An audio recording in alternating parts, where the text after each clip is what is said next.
E KYC केली म्हणजे मला 1500 रुपये येतील, पण ई केवायसी जरी केला नाही तरी 1500 रुपये येणार नाहीत। म्हणजे दोन्ही बाजून तुम्ही सापडणार आहात की ई केवायसी करणे बंधनकारक केलेले आहे। ई केवायसी जर नाही केला तर 1500 रुपये येणार नाहीत। म्हणजेच लाडकी बहीण योजनेतील आता ज्या काही महिलांनी लाभ घेतलेला आहे अपात्र असून त्या इथून पुढे पूर्णविराम म्हणजे पैसे हे येणार नाहीत। ई केवायसी केलात का? ई केवायसी केलात तरच आपल्याला 1500 रुपयांचा हप्ता हा येणार आहे आणि या महिलांची ई केवायसी जरी केलात तरी 1500 रुपयांचा हप्ता हा थांबणार आहे। आता अशा नेमक्या कोणत्या महिला आहेत ज्या ई केवायसी केल्यानंतर त्यांचा हप्ता थांबू शकतो हे आजच्या व्हिडिओमध्ये सांगण्यात येणार आहे। व्हिडिओ खूप महत्त्वाचा आहे, शेवटपर्यंत नक्की पहा। चॅनलवरती नवीन असाल तर आत्ताच सबस्क्राइब करा।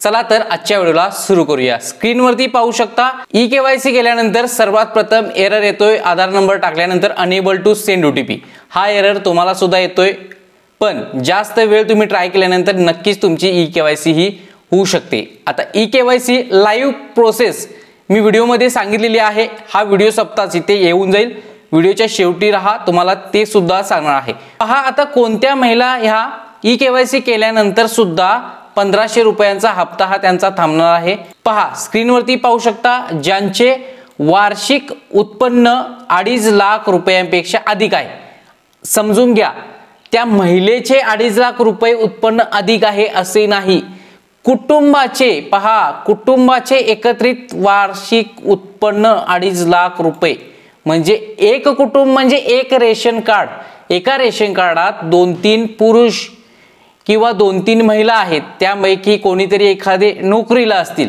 तर त्यांचं वार्षिक उत्पन्न हे 2.5 लाखापेक्षा जास्त असेल तर मात्र तुम्हाला या योजनेतून लाभ भेटणार नाही। ई केवायसी केल्यानंतर त्या महिलेच्या पतीच्या नावावर किंवा वडिलांच्या नावावर 2.5 लाखापेक्षा जास्त वार्षिक उत्पन्न असेल तर ती महिला डायरेक्टली अपात्र होणार आहे आधार थ्रू। पहा दुसरा आहे ज्या कुटुंबातील सदस्य आयकरदाता आहे, आता ते आधार कार्ड वरती कळणार आहे की आयकरदाता आहे किंवा नाही, ते ई केवायसी केल्यानंतर समजून येईल। ज्यांच्या कुटुंबातील सदस्य नियमित कायम कर्मचारी म्हणून सरकारी विभाग, उपक्रम मंडळ, भारत सरकार किंवा राज्य सरकारच्या स्थानिक संस्थेमध्ये कार्यरत आहे, सेवानिवृत्तीनंतर निवृत्तीवेतन घेत आहेत, तथापि 2.5 लाखापर्यंत उत्पन्न असलेले, बाह्य यंत्रणेद्वारे कार्यरत असलेले कर्मचारी, स्वयंसेवी कामगार आणि कंत्राटी कर्मचारी पात्र ठरतील। पहा सेवानिवृत्ती वेतन घेत आहेत किंवा ते कर्मचारी म्हणून कामास आहेत भारत सरकार राज्य सरकारकडे तर ते अपात्र आहेत। आणि ई केवायसी करताना आपल्याला 2 ऑप्शन आलेले होते, त्यापैकी होय असं निवडायचं होतं, तर कसं निवडायचं हे लाईव्ह प्रोसेस शेवटपर्यंत थांबा मी सांगतो। त्यानंतर पहा सदर लाभार्थी महिला शासनाच्या इतर विभागामार्फत राबविण्यात येणाऱ्या आर्थिक योजनेद्वारे दरमहा 1500 किंवा त्यापेक्षा जास्त रकमेचा लाभ घेत असेल तर ती अपात्र। आता कसं समजणार? पहा संजय गांधी निराधार योजना असू द्या, श्रावणबाळ योजना असू द्या, ह्या शासनाने डीबीटी केलेले आहेत, म्हणजे आधार संलग्न बँकेत त्यांचे पेमेंट सोडलं जातं। मग लाडक्या बहिणीचं पेमेंट सुद्धा डीबीटीद्वारे दिलं जातं, म्हणजे याचा सुद्धा आधार ई केवायसी केल्यानंतर त्यांना समजणार की या संजय गांधीत सुद्धा पात्र आहेत आणि लाडक्या बहिणीत सुद्धा पात्र आहेत, म्हणजे इथून त्यांना अपात्र करण्यात येणार आहे। समजलं? ई केवायसी केल्यानंतर बऱ्याचशा महिला ह्या अपात्र होणार आहेत। त्याचबरोबर पहा ज्यांच्या कुटुंबातील सदस्य विद्यमान किंवा माजी खासदार आमदार आहेत ते अपात्रच आहेत। ज्यांच्या कुटुंबातील सदस्य भारत सरकार किंवा राज्य सरकारच्या बोर्ड, कॉर्पोरेशन, उपक्रमाचे अध्यक्ष, उपाध्यक्ष, संचालक सदस्य आहेत ते सुद्धा अपात्र आहेत। त्याचबरोबर ज्यांच्याकडे 4 चाकी वाहन, ट्रॅक्टर वगळून त्यांच्या कुटुंबातील सदस्यांच्या नावावर नोंदणीकृत आहेत त्यांना इथून पुढचे हप्ते बंद। आता कोणाला? ट्रॅक्टर वगळून म्हणजे शेतीचे जे अवजार आहे ते वगळून ज्यांच्याकडे 4 चाकी वाहन आहे, 4 चाकी कोणतेही असू द्या, आधार कार्ड थ्रू डायरेक्टली कळणार आहे, पतीच्या नावे असेल तर आधार नंबर टाकल्यानंतर ई केवायसी होणार आहे, म्हणजे त्यांच्या नावे जर 4 चाकी वाहन असेल तर त्या सुद्धा या योजनेतून बाद होणार आहेत।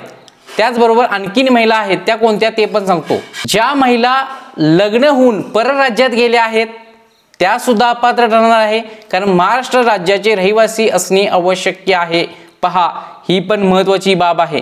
म्हणजेच तुमच्या आधार कार्डावरती आता जर पत्ता कर्नाटक किंवा अन्य राज्यातील असेल तर तुम्ही डायरेक्टली अपात्र. ई केवायसी केल्यानंतर हे डायरेक्टली समजणार की ही महिला महाराष्ट्र राज्यातील आहे की परराज्यातील. पहा, यानंतर राज्यातील विवाहित, विधवा, घटस्फोटित, परित्यक्त्या आणि निराधार महिला तसेच कुटुंबातील केवळ एक अविवाहित महिला, समजून घ्या, एक अविवाहित आणि एक विवाहित अशा दोनच महिलेला या योजनेचा लाभ भेटतो.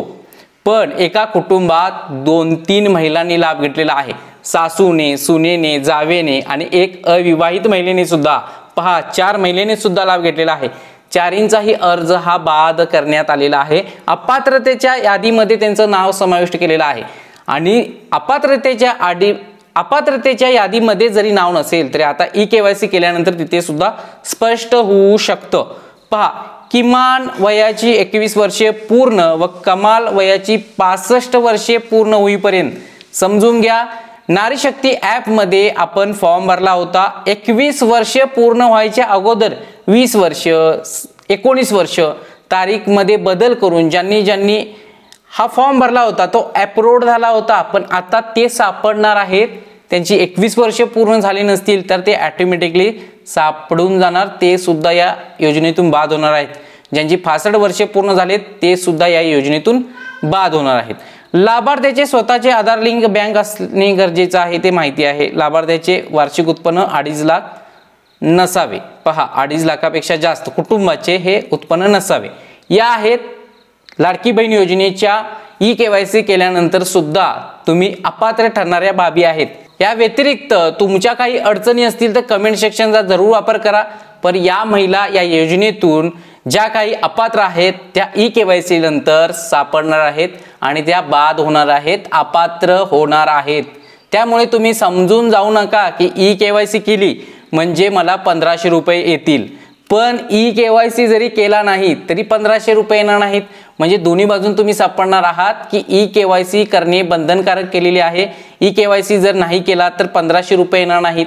म्हणजेच लाडकी बहीण योजनेतील आता ज्या काही महिलांनी लाभ घेतलेला आहे अपात्र असून त्या इथून पुढे पूर्णविराम म्हणजे पैसे हे येणार नाहीत. हा व्हिडिओ जास्तीत जास्त महिलांना शेअर करा. पुन्हा भेटूया नेक्स्ट महत्त्वपूर्ण व्हिडिओ घेऊन. पण तुम्हाला एक महत्त्वाची सूचना, लाडकी बहीण योजनेची ई केवायसी कशी करावी हा व्हिडिओ इथे येऊन जाईल. तो व्हिडिओ पाहून ई केवायसी करा. पण कमेंटमध्ये पण नमूद करा तुम्हाला किती एरर येत आहेत, तुमची केवायसी झाली का, म्हणजे बाकीच्या महिलांना सुद्धा कमेंट वाचून ई केवायसी करण्याचा धीर भेटेल की तुम्हाला सुद्धा एरर येतोय. म्हणजे शासनाला एक विनंती की ई केवायसी करण्याची जी वेबसाईट आहे त्याचा सर्व्हर फास्ट करावा. अन्यथा ई केवायसी 2 महिने नाही 2 वर्ष जरी झाली तरी होणार नाही. अशा सर्व्हरने अशा गतीने केली तर. धन्यवाद.